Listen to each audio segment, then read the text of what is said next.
মানবদেহে সবচেয়ে গুরুত্বপূর্ণ অঙ্গটি হচ্ছে ফুসফুস। এই শ্বাস প্রশ্বাস নেওয়া এই ফুসফুসের কিন্তু ঘটতে পারে ভয়াবহ ব্যাধি, ক্যান্সার।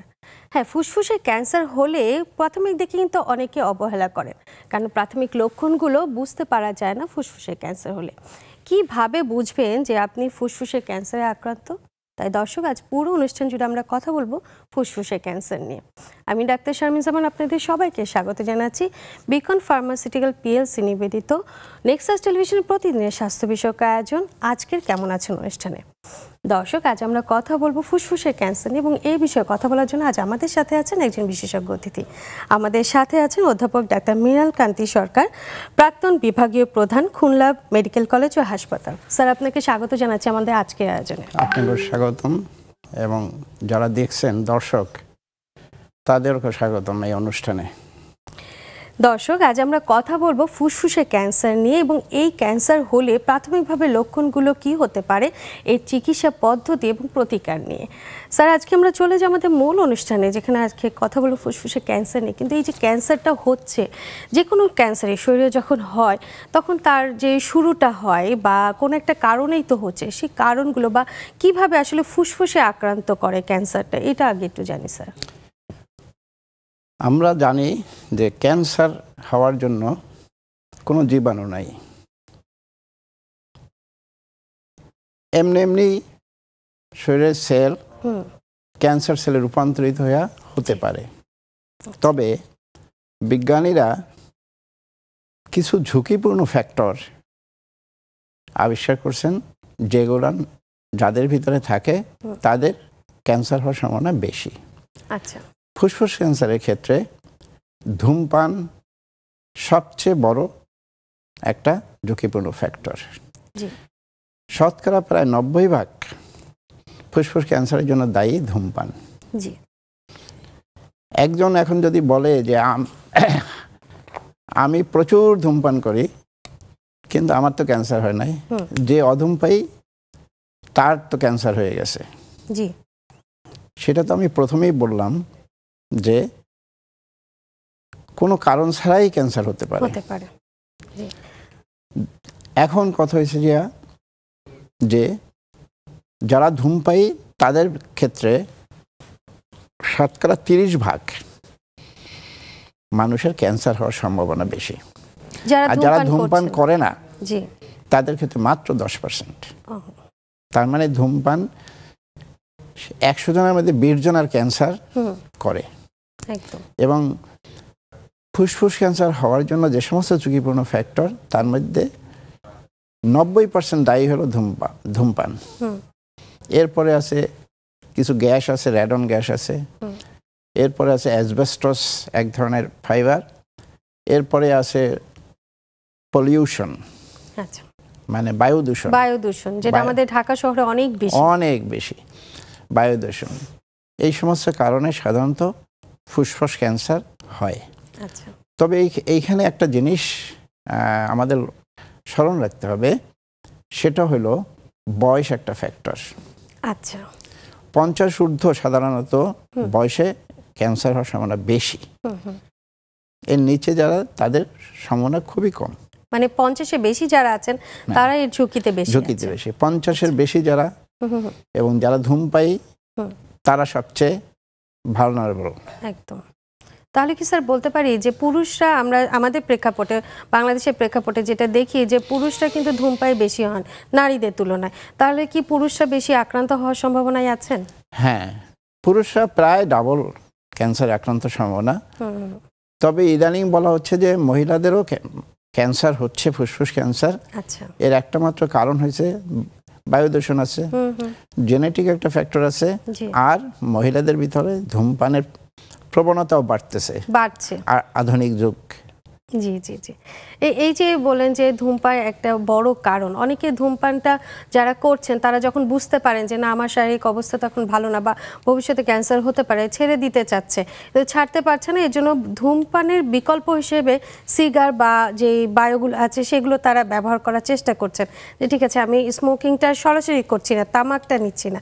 তাহলে কি যারা এই সিগারটা বা যে কোনো ধরনের বাতাস নেওয়ার চেষ্টা করেন তারা কি বিপদ থেকে মুক্ত, নাকি তাদেরও হতে পারে? এখন ধূমপানকে আমরা দুইটা ভাগে ভাগ করতে পারি। জি। একটা হলো প্রত্যক্ষ ধূমপান আর একটা পরোক্ষ ধূমপান। আচ্ছা। প্রত্যক্ষ ধূমপান হলো যিনি সিগারেট টানছেন এবং ধোঁয়া ছাড়ছেন, এটা হলো প্রত্যক্ষ ধূমপান। আর যিনি তার পাশে বসে আছেন বা একটা ফ্যামিলির বাচ্চা কাচ্চা বা তার ওয়াইফ টাইফ যারা পাশে বসে থাকেন, তারা পরোক্ষ ধূমপায়ী। তারাও তো বাতাসটা নিচ্ছে। হ্যাঁ, তাদের ক্ষেত্রেও ক্যান্সার হওয়ার সম্ভাবনা বেশি। তাদের ক্ষেত্রে বেশি? তাদের ক্ষেত্রেও অধূমপায়ীদের চেয়ে বেশি। অধূমপায়ীদের চেয়ে বেশি, কারণ তারা তো বাতাসটা আসলে নিচ্ছে, পরোক্ষ ধূমপান, ওই যে হ্যাঁ সেটা তারা টানতেছে নিঃশ্বাসের সাথে। যেহেতু পরোক্ষভাবে তার শিশুটা আক্রান্ত হতে পারে, তাহলে তো আমরা বলতে পারি যে শিশুদের ক্ষেত্রে ফুসফুসে ক্যান্সার হওয়ার সম্ভাবনা অনেক বেশি। শিশুদের ক্ষেত্রে ওই যে বললাম যে যখন বয়স বেশি হয় তখন সেল সাধারণত হয়, মানে আস্তে আস্তে নষ্ট হতে পারে, মিউটেশন হওয়ার এই বেশি। জি, সেক্ষেত্রে তখন বয়স বাড়ার সাথে সাথে আক্রান্ত হওয়ার সম্ভাবনাটা থাকছে। আমরা জানি আমাদের শরীরের নানা অঙ্গে অন্যান্য জায়গায় যখন ক্যান্সার হচ্ছে, সেই ক্যান্সারটা পরবর্তীতে স্টেপ বাই স্টেপ যখন ছড়িয়ে পড়ে শরীরে, প্রথমে ছড়িয়ে পড়ে ফুসফুসে। তাহলে অধূমপায়ীদের ক্ষেত্রে কি এটা হতে পারে যে যারা আক্রান্ত ছিলেন তাদের ক্ষেত্রে ফুসফুসে ক্যান্সার হওয়ার লক্ষণটা বেশি? অন্যান্য জিনিস যে ফুসফুসেই আসবে প্রথম এমন কোনো কথা নাই। আচ্ছা। সেটা লিভারে যেতে পারে, যেমন পেটের ক্যান্সার হলে সেটা লিভারে চলে যেতে পারে, বুকের ক্যান্সার হলে ফুসফুসে যেতে পারে, এবং আস্তে আস্তে সব অঙ্গই ধরতে পারে। সেটা আস্তে আস্তে যখন আস্তে আস্তে বেড়ে যায় তখন, তার মানে আমরা তো বলতে পারি যে স্যার ক্যান্সারের কিছু ধাপ আছে, শুরুর দিকে ধাপ, পরের ধাপ, পরের ধাপ। এই ধাপগুলো যদি একটু আমাদের দর্শকদের সহজভাবে বলেন, কারণ এটা পুরোটা মেডিকেলের জিনিস, তারপরও দর্শকদের বোঝার সুবিধার জন্য। ফুসফুসের ক্ষেত্রে ধাপ হইল যে টিউমারের সাইজ অনুযায়ী, আচ্ছা, এবং ক্যান্সারটা ছড়ানোর উপরে নির্ভর করে ধাপগুলা। প্রথম ধাপে যেমন ক্যান্সারটা একই জায়গায় থাকে, 3 থেকে 5 সেন্টিমিটার পর্যন্ত আয়তনে থাকে।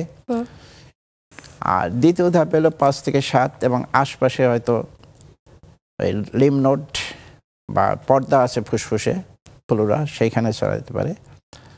এরপরেটা হলো মেডিস্টেনামে ছড়াই যায়, বা ফুসফুসের বাইরে যে প্লুরা আছে ওইটা ছড়াইতে পারে। আর একেবারে শেষ ধাপটা হলো যে ফুসফুসের বাইরে যখন চলে যায়, লিভারে গেল, হাড়ে গেল, ব্রেনে গেল। আচ্ছা, তখন তো একদম শেষ পর্যায়ের দিকে সমস্ত শরীরে তখন ছড়িয়ে যায়, শেষ পর্যায়ে সমস্ত শরীরেই ছড়িয়ে যায়। স্যার লক্ষণটা আসলে কোন ধাপে গিয়ে বোঝা যায়? আসলে ফুসফুস ক্যান্সারের প্রাথমিক পর্যায়ে সাধারণত কোনো লক্ষণ দেখা যায় না। সাধারণত কোনো লক্ষণ দেখা যায় না। হ্যাঁ, টুকটাক কাশি হইতে হয়, এবং সেই কাশিটা অত মারাত্মকভাবেও দেখা যায় না। তখনই আশপাশে ডাক্তার দেখাইয়া বা ফার্মেসি থেকে ওষুধ নিয়ে খায়, আবার একটু কমে যায়, আবার হয়।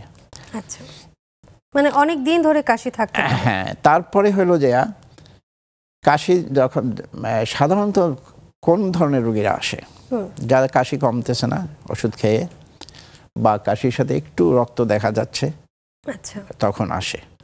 এরপরে যখন ক্যান্সারটা আরো বড় হয়, আশপাশে ছড়িয়ে যায়, তখন যেমন বুকে পানি আসে, তখন শ্বাসকষ্ট শুরু হয়ে যায়, কাশি, শ্বাসকষ্ট হয়, এবং একটু হাঁটতে পরেই দম নিতে পারে না, এইরকম অবস্থায় হাঁপিয়ে ওঠে বা দুর্বল লাগতে থাকে। হ্যাঁ, একটা জিনিস হয়েছে যে যাদের অ্যাজমার হিস্ট্রি আছে, সেটা থাকতেই পারে। অ্যাজমা তো সিজনাল, কিন্তু এই ক্যান্সার সবসময় যখন লক্ষণ শুরু হয়ে যায় তখন সবসময় এটা থাকে, এবং আস্তে আস্তে এটা বাড়তে থাকে। মানে স্যার তাহলে আমরা বলতে পারি যে এই যে অ্যাজমা যাদের সমস্যা আছে তাদের তো কাশি হচ্ছে, তারা হাঁটতে গেলে একটু দুর্বল হয়ে পড়ে, মানে কিছুটা লক্ষণ দেখা যাচ্ছে একদমই একই রকম, যে ফুসফুসে ক্যান্সার যাদের হচ্ছে তাদেরই সমস্যা হচ্ছে, বা হচ্ছে যাদের অ্যাজমা সমস্যা আছে তাদেরও আছে। তো কাশির মধ্যে কি কোনো ডিফারেন্ট হতে পারে? যে এরকম কাশিটা হয়, অ্যাজমা তো একটা মানে সিজনাল, সব সময় তো অ্যাজমাটিক অ্যাটাক হয় না, ধুলাবালিতে বা হচ্ছে শীতের সময় বেড়ে যাচ্ছে। আর ক্যান্সারের যে এইটা লক্ষণ, সেটা হচ্ছে যে ওই সবসময় থাকবে, এবং এটা ধীরে ধীরে বাড়তে থাকবে।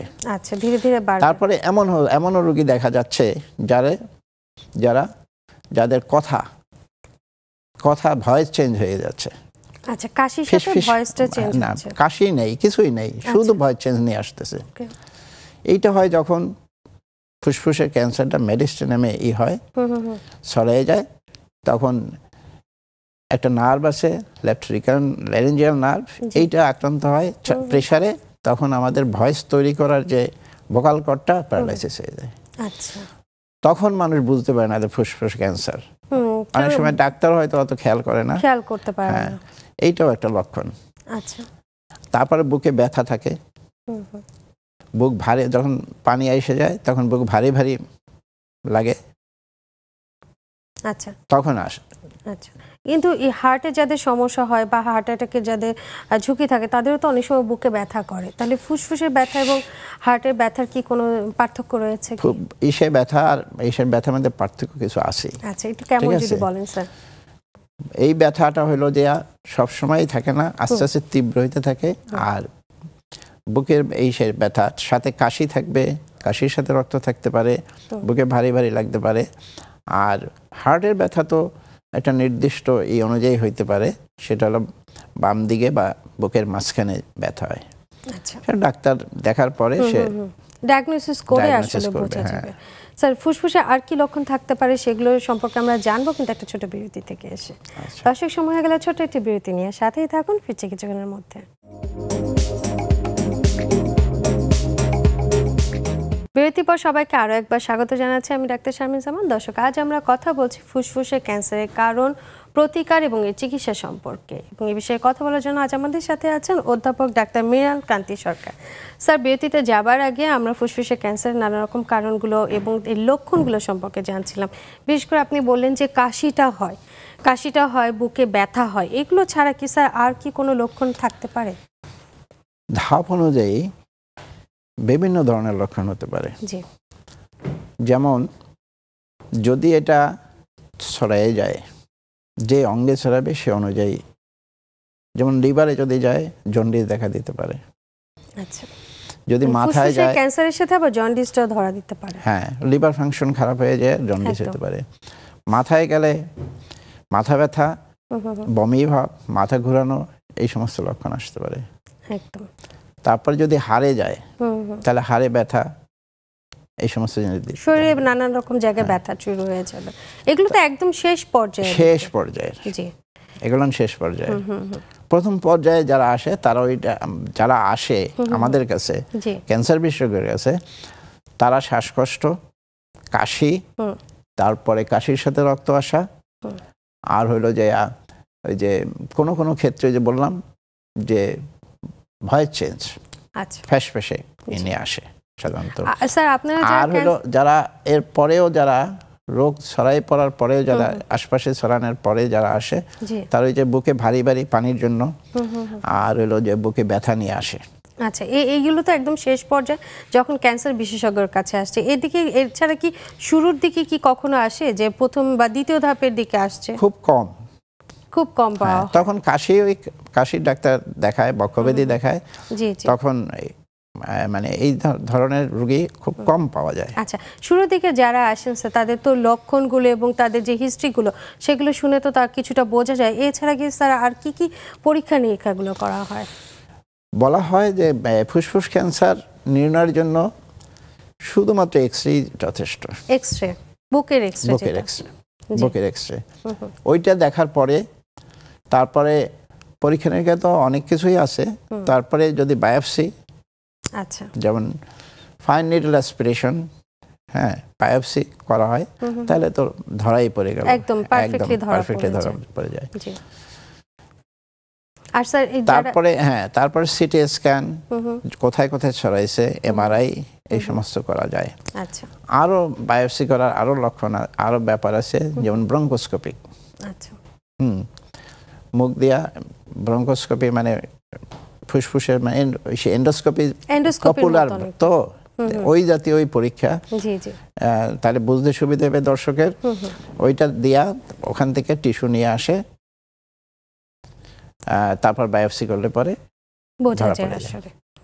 আমাদের শরীরে তো আমরা জানি যে আমাদের ফুসফুস কিন্তু দুটো, ডান পাশে একটা বাম পাশে একটা। ক্যান্সার যখন হচ্ছে তখন কি দুপাশে একসাথে ছড়িয়ে পড়ে নাকি যে কোনো এক পাশ থেকেই হয় বা একটাই হতে পারে? সাধারণত এক পাশেই হয়। আচ্ছা। তারপরে যে ওই যে বললাম যে যদি মানে অ্যাডভান্স স্টেজে চলে যায় তখন অন্য লাং আক্রান্ত হয়, অন্যান্য অঙ্গের সাথে অন্য লাংস আক্রান্ত হতে পারে। ক্যান্সার মানে স্যার ভয়াবহ, যাদের হচ্ছে, যাদের পরিবারে হচ্ছে, তারা সবাই খুব ভয়ের মুখে পড়ে যায় যে হ্যাঁ তার ক্যান্সার হয়েছে বা তার পরিবারের সদস্যদের ক্যান্সার হয়েছে। ক্যান্সারের স্যার এখনকার সময়, আধুনিক সময় যদি আমরা বলি যে এখন তো স্যার সব ধরনের চিকিৎসা অনেক অ্যাডভান্স লেভেলের ট্রিটমেন্ট করা হচ্ছে, তাহলে ফুসফুসের ক্যান্সারে আসলে কি ধরনের অ্যাডভান্স বা আধুনিক চিকিৎসা বলতে যা বোঝে আমরা, তার মধ্যে কি কি আছে স্যার? ক্যান্সার আসলেই ভয়াবহ। আজ থেকে 30-40 বছর আগে তেমন কোনো ভালো কোনো ওষুধ ছিল না। এই 30-40 বছরের ভিতরে অনেক ওষুধ বেরিয়ে গেছে এবং এখনও বের হচ্ছে, রিসার্চ চলতেছে। ফুসফুস ক্যান্সারের ক্ষেত্রেও আধুনিক চিকিৎসা চলে আসছে। চিকিৎসার ব্যাপারে যদি আমরা বলি তাইলে ক্যান্সারের ক্ষেত্রে সাধারণত সার্জারিটাই হয়েছে প্রধানতম চিকিৎসা, মানে বেস্ট বলা যায় আর কি, একেবারে কিওর হওয়ার জন্য হবে। তবে সব ক্ষেত্রেই সার্জারি করা যায় না, কারণ 80% রোগী সাধারণত আমরা যেটা দেখি 80% রোগী এমন অবস্থায় আসে যখন এটা ছড়িয়ে গেছে তখন সার্জারি করা যায় না। ফুসফুস ক্যান্সারের ক্ষেত্রে সার্জারি, তারপরে কেমোথেরাপি, তারপর রেডিওথেরাপি, তারপর ইমিউনোথেরাপি, দেন টার্গেটেড থেরাপি, এতগুলো চিকিৎসা বের হয়ে গেছে। ঠিক আছে, মানে কেমোথেরাপি, রেডিওথেরাপি দিয়েও তো ভালো হচ্ছে। হ্যাঁ, তো এগুলো সব কিছু ওই যে ধাপের উপর নির্ভর করে। প্রথম ধাপে যদি আসে সার্জারি, যদি একই জায়গায় থাকে তাহলে সার্জারি করলে তারপরে হলো রেডিওথেরাপি দিয়া ওইটাকে ঠিক করা যায়, কিউর করা যায়। হ্যাঁ, যখনই এটা ছড়িয়ে যায় তখন কেমোথেরাপি আসে। ইভেন কেমো এবং রেডিও একত্রে দেওয়া যায়। তারপরে আধুনিক চিকিৎসা হলো যে ইমিউনোথেরাপি, টার্গেটেড থেরাপি। এগুলো তো স্টেপ বাই স্টেপ করা হয়। কিডনি যেমন আমাদের শরীরে দুটো আছে, একটা কিডনি নষ্ট হলে আরেকটা কিডনি ভালো থাকলে একটা ফেলে দিয়ে আরেকটা দিয়ে শরীর ভালো চলে, কিন্তু আমরা কি ফুসফুসের ক্ষেত্রে কি স্যার এরকম কোন রকম অপারেশন আছে নাকি? কি ধরনের অপারেশনের ব্যাপারে সার্জারি কি সার্জারি করা হয় আমি বলি। সেটা হলো আমাদের কিডনি ডান দিকে আছে 3টা লোব বা বামে 2টা লোব। এই একটা লোব যদি আক্রান্ত থাকে, বাইরে কোথাও না যায়, তাহলে লোবটা ফেলে দেওয়া হয়। এটাকে বলে লোবেক্টমি। আচ্ছা। আর যদি পুরা মানে একটা ফুসফুসের ভিতরে এই থাকে, বাইরে কোথাও যায়নি, তখন পুরা ফুসফুসও ফেলে দেওয়া হয়। মানে একটা ফুসফুস পুরাই ফেলে দেওয়া যায়, নিউমোনেক্টমি বলা হয় এটাকে। জি। সেক্ষেত্রে আরেকটা ফুসফুস যদি ভালো থাকে তাহলে তো সুস্থ থাকবেন। জি, তারপরে স্যার এই হলো সার্জারি এটা। আচ্ছা, তাহলে তো আমরা বলতে পারি যে শরীরে যদি একটা ফুসফুসের কারো থাকে, তিনি দিব্যি শ্বাস প্রশ্বাস যেটা নেওয়ার দরকার আমাদের পর্যাপ্ত পরিমাণে সাপোর্টিভ এই দেওয়া হয় আর কি। জি স্যার, এই যে আমরা শুনলাম যে চিকিৎসা সম্পর্কে, এর পরবর্তীতে যার অপারেশন করা হয়ে গেছে, কেমোথেরাপি, রেডিওথেরাপি নেওয়া হয়ে গেছে, ভবিষ্যতে কি আবার ক্যান্সারের আক্রমণ হতে পারে কি? হ্যাঁ, এই যে প্রথমেই আপনি বললেন না যে ক্যান্সার একটা ভয়াবহ জিনিস। জি, ভয়াবহ জিনিসের মূল কারণ হলো দুটো। একটা হলো এটা যে হবে কি হবে না আমরা বুঝতে পারি না, এর কোনো জীবাণু নাই।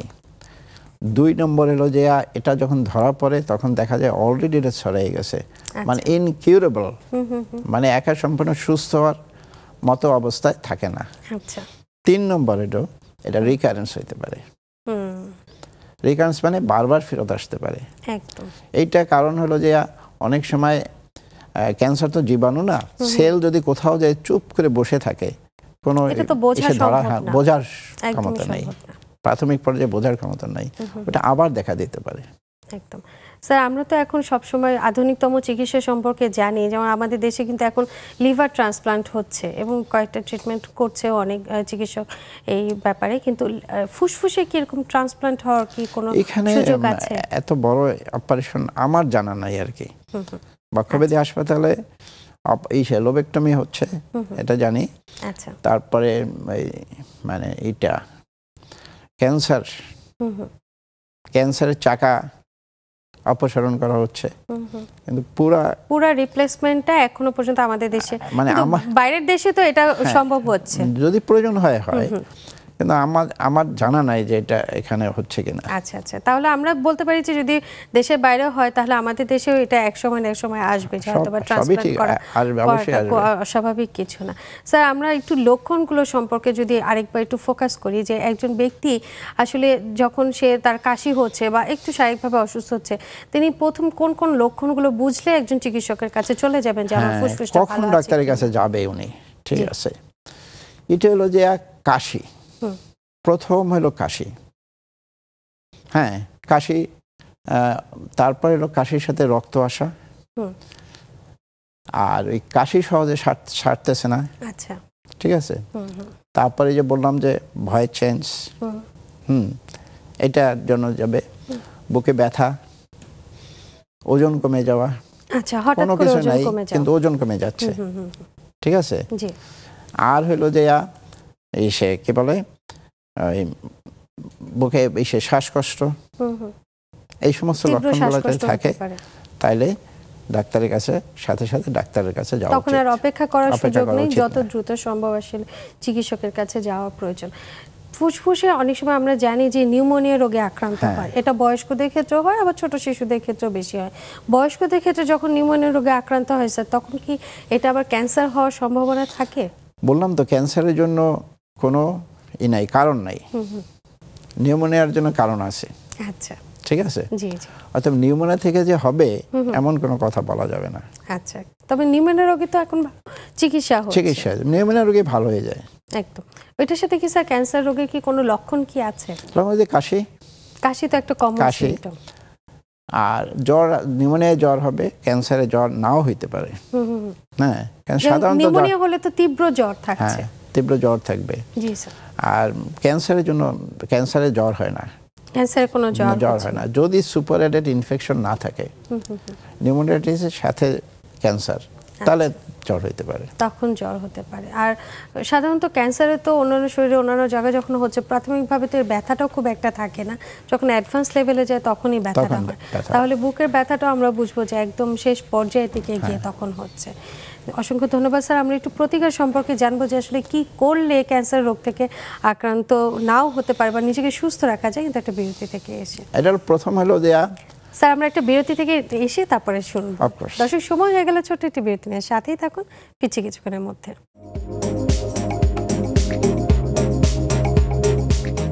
বিরতির পর সবাইকে আরও একবার স্বাগত জানাচ্ছি, আমি ডাক্তার শারমিন জামান। দর্শক, আজ আমরা কথা বলছি ফুসফুসের ক্যান্সার নিয়ে, এবং এই বিষয়ে কথা বলার জন্য আজ আমাদের সাথে আছেন অধ্যাপক ডাক্তার মৃণাল কান্তি সরকার। স্যার, বিরতিতে যাবার আগে আমরা কারণ সম্পর্কে এবং চিকিৎসা ব্যবস্থাপনা সম্পর্কেও শুনলাম, কিন্তু ক্যান্সার এতটা ভয়াবহ একটা অসুখ, যে অসুখে আসলে কেউই পড়তে চায় না, কেউ চায় না যে তার পরিবারে কেউ আক্রান্ত হোক। নিজেকে সুস্থ রাখতে বা ক্যান্সারের মতন এত ঝুঁকিপূর্ণ একটা অসুস্থতা থেকে না যাওয়ার জন্য কি করতে পারে, আসলে নিজেকে সুস্থ কিভাবে রাখবে? প্রথমেই বলা হয়েছে যে ধূমপান হলো ফুসফুস ক্যান্সার 90% দায়ী। তাহলে আমাদের কি করতে হবে? যারা ধূমপান করতেছে তাদের ধূমপান ছেড়ে দিতে হবে। ছেড়ে দিতে হবে, কমানোর কোনো সুযোগ না, কমানোর কোনো সুযোগ নাই, ছেড়ে দিতে হবে। আর যারা অধূমপায়ী তারা ধূমপান করবেন না জীবনে। ঠিক আছে, এই একটা জিনিস। আর হইলো যে ওই যে বললাম কিছু কিছু ঝুঁকিপূর্ণ ফ্যাক্টর, রেডন গ্যাস, যেটা মাটির নিচে কিছু থাকে, মানে ওই ধাতব জিনিস থাকে, ইউরেনিয়াম, থোরিয়াম, এখান থেকে রেডন গ্যাস তৈরি হয়। আশপাশে কোথাও আছে কিনা সেটা করতে হবে, যদি থাকে সেটা অপসারণ করে ফেলতে হবে। আর ওই যে সমস্ত শ্রমিকরা ওই অ্যাসবেস্টস কারখানায় কাজ করে, তাদের মাসে মাসে পরীক্ষা করতে হবে। ঠিক আছে। আর একটা জিনিস হলো এয়ার পলিউশন, তো ব্যক্তিগতভাবে আমাদের কিছু করার নাই, কিছুই করার নেই আসলে। আর একটা জিনিস হলো যে ফলমূল বেশি করে খেতে হবে শরীরের ইমিউনিটি বাড়ানোর জন্য। ঠিক আছে। নেক্সট আর একটা জিনিস হলো যে শারীরিক ব্যায়াম করতে হবে শরীর সুস্থ রাখার জন্য। এইগুলো হলো যে প্রতিকার বা প্রতিরোধ। আজকে যদি আমি 20 বছর ধরে ধূমপান আজকে যদি আমি ধূমপান ছেড়ে দিই তাহলে ফুসফুস ক্যান্সার হওয়ার ঝুঁকি আমার প্রতিদিন কমতে থাকবে। ঠিক আছে, এইটাই হলো আসল জিনিস। আচ্ছা স্যার, এই যে বললেন যে শারীরিক পরিশ্রম করা বা ব্যায়াম করা, আমরা জানি যে আপনি বললেন যে ফুসফুসের ক্যান্সার সাধারণত 50-এর পরে গিয়ে হওয়ার সম্ভাবনা অনেক বেড়ে যায়। এই 50-এর পরে বা 60-এর পরে গিয়ে অনেকের এই ব্যায়াম করার জায়গাটা কমে যায়, কারণ সবাই ব্যায়াম করা মানেই বুঝে জিমে যাওয়া, জিমে গিয়ে ব্যায়াম করতে হবে। কিন্তু যারা একটু 50-এর বেশি হয়ে যায় তারা মনে করে যে এখন আর আমি জিমে যেয়ে কি করব, তাহলে কিভাবে ব্যায়াম করব? সবচেয়ে প্রকৃষ্ট ব্যায়াম হয়েছে হাঁটা। জি, এখন বলা হয় যে প্রতিদিন 30 মিনিট করে সপ্তাহে কমপক্ষে 5 দিন হাঁটা উচিত। আচ্ছা, মানে সপ্তাহে 150 মিনিট হাঁটা উচিত। এটাই যথেষ্ট। বয়স অনুযায়ী যারা জিমে যাবে, হ্যাঁ, আর যারা সাঁতার কাটবে, কিন্তু হাঁটা তো যে কোনো বয়সেই করা যায়, যে কোনো বয়সে করা যায়, এটাই আসল জিনিস। এবং এটা প্রতিদিন করাটাই ভালো। অল্প অল্প করে যদি প্রতিদিন করে তাহলেও তো একটা তার পরিশ্রম হচ্ছে এবং তার অ্যাক্টিভিটিটা তো থাকছে। এছাড়া স্যার আমরা কি ফুসফুসের জন্য আলাদা করে কোনো ব্যায়াম করতে পারি? নিঃশ্বাস ফুসফুসের জন্য ব্যায়াম আছে, এটা অনেক ব্যায়াম আছে। এটা দুই একটা যদি একটু বলেন। প্রাণায়াম আছে, যে শ্বাস নেওয়া ছেড়ে দেওয়া, শ্বাস নেওয়া ছেড়ে দেওয়া, প্রাণায়াম ব্যায়াম আছে। এই আর একটা জিনিস হলো যে ওই ফুসফুস ক্যান্সার থেকে প্রাথমিক পর্যায়ে ধরাটাও একটা প্রতিরোধের মধ্যে পড়ে। আচ্ছা, যদিও এটা বলা হয় যে অন্য যেমন ব্রেস্ট ক্যান্সারের জন্য যে স্ক্রিনিং পদ্ধতি আছে, জরায়ু ক্যান্সারের জন্য স্ক্রিনিং পদ্ধতি আছে, ফুসফুসের জন্য সেরকম কোনো নাই। তবে যারা ঝুঁকিপূর্ণ ব্যক্তি, অর্থাৎ 50 থেকে 90 বা 50 ঊর্ধ্ব যারা, এবং যারা বছরে অন্তত 20 প্যাকেট সিগারেট খায়, ঠিক আছে, তাদের প্রতি বছর একটা সিটি স্ক্যান করানো উচিত। প্রতি বছর সিটি স্ক্যান একটা, মানে শুধু চেস্ট এক্সরেতে হবে না, তখন সিটি স্ক্যানটা করে নেওয়াটা বেশি না। সিটি স্ক্যান করলেই তখন বোঝা যাবে যে তার কোনো ধরনের কোনো টিউমার আছে কিনা। তারপরে প্রসিডিউর হবে বায়োপসি, বায়োপসিতে বোঝা যাবে। না, সেটা তো অ্যাডভান্স লেভেলে যে তার পারফেকশন যে হয়েছে কিনা সেটা একদম এক্সাক্ট বোঝার জন্য। তো যদি সিটি স্ক্যান করা হয় তাহলে প্রথম যদি অল্প থাকে তাহলে ধরা পড়লে তখন তো তার সিমটম থাকে না, ধরা পড়লে সেটা প্রাথমিক পর্যায়ে এবং কিওর হওয়ার সম্ভাবনা থাকে। একদম স্যার, ধূমপানের সাথে তো তামাকের একটা রিলেশন আছে। তাছাড়া সরাসরি, জি স্যার, সরাসরি তো অনেকে তামাকটা গ্রহণ করছে পানের সাথে, তো তাদের কি ক্যান্সার হওয়ার সম্ভাবনা থাকে? তাদেরও ক্যান্সারের সম্ভাবনা থাকে। যেমন মহিলাদের, সে তো ওই মুখের ক্যান্সার, নাক কান গলার ক্যান্সার বেশি হয়, তাদের বেশি হচ্ছে। কিন্তু ধূমপানের কারণে মূলত হচ্ছে ফুসফুসের ক্যান্সার। কারণ ওই সে যে চাবাই খাচ্ছে, জি, ওইটা তো তার ফুসফুসে যাচ্ছে না, কিন্তু মুখে থাকছে এবং মুখের লেয়ারের সাথে তখন রক্তের সাথে মিশে যাচ্ছে। জি, আর এই যে যারা সিগারেট খাচ্ছেন বা ধূমপান করছেন তাদের সাথে আশেপাশে যারা আছেন, আপনি বললেন পরোক্ষভাবে তারা এফেক্টেড হয়। এছাড়া স্যার শুধু ধূমপান না, সিগারেট দিয়ে না, দেখা যাচ্ছে সিগার বা অন্য কিছু তারা ব্যবহার করছে যে ধূমপানের মতন বাতাস নেওয়ার জন্য, যে অভ্যাসটা পরিত্রাণ করার জন্য, সেক্ষেত্রে কি তাদের কি এফেক্ট হতে পারে? সিগারটা তো এই অন্য জিনিস দিয়ে, তার তামাক না। জি জি, তো সেটার ব্যাপারে কোনো সমস্যা নাই, কোনো হয় না, মানে ক্যান্সারে আক্রান্ত হওয়ার সম্ভাবনা কম থাকছে তাদের সাথে। এছাড়া স্যার খাদ্যাভ্যাসে কি কোনো পরিবর্তন হতে পারে, যে খাদ্যাভ্যাসের কারণে তাদের হতে পারে? ফুসফুস ক্যান্সারের ক্ষেত্রে খাদ্যাভ্যাস জন্য স্পেশাল কোনো নাই। আচ্ছা, যে এটা না খাইলে হবে না, এটা খাইলে হবে, এটা খাইলে হবে না, সেটা নাই।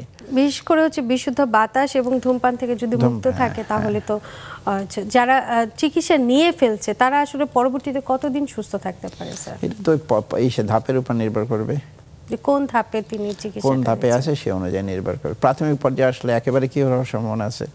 প্রাথমিকভাবে গেলে একদম প্রাথমিকভাবে কি স্যার পরীক্ষা নিরীক্ষা দিয়ে কি বোঝা যেতে পারে যে তিনি ক্যান্সারে? 80% শতকরা 80%ই প্রাথমিক পর্যায়ে আসেন না ডাক্তারের কাছে, একদম, কারণ তখন তো তার কষ্টটা থাকে না।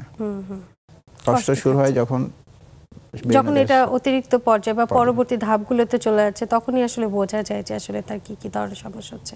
স্যার, যারা কাশির ওষুধ দীর্ঘদিন ধরে খাচ্ছেন, এর কি কোনো সাইড এফেক্টের কারণে কি হওয়ার সম্ভাবনা থাকে?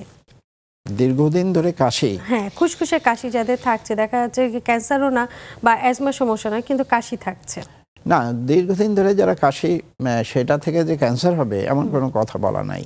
আচ্ছা, বলা হলো না ক্যান্সার এমনি এমনি হতে পারে, ঠিক আছে, নিজেরই একটা যাদের দীর্ঘদিন ধরে কাশি, যেমন ছোটবেলা থেকে যাদের অ্যাজমা, তাদের যে ক্যান্সার হবে এমন কোনো কথা বলা নাই। আবার জন্মগতভাবেও তো এটা হওয়ার সম্ভাবনা খুব কম থাকছে ক্যান্সার। জি স্যার। ক্যান্সার বংশগত বলা হয়, জন্মগত না, বংশগত। পরিবারে যদি অন্য কেউ আক্রান্ত, তাও খুব কম। আচ্ছা, বিশেষ করে ফুসফুসে ক্যান্সারের কারণে খুব কম, খুব কম। আর স্যার যদি স্ক্রিনের কথা বললেন যে যেরকম ব্রেস্ট ক্যান্সার স্ক্রিনিং করার একটা সুযোগ থাকে, ফুসফুসে ক্যান্সারে তো সেরকম কোনো সুযোগ নেই। ওই যে বললাম যে যারা মানে ঝুঁকিপূর্ণ ব্যক্তি, যেমন বয়স 50 ঊর্ধ্ব বয়সী, কিন্তু বছরে 20 প্যাকেট সিগারেট খাচ্ছে, বছরে 20 প্যাকেট, হ্যাঁ, তাদের জন্য বলা হয়েছে, আমেরিকান ক্যান্সার সোসাইটি তাদের জন্য বলা হয়েছে যে বছরে একবার সিটি স্ক্যান করা।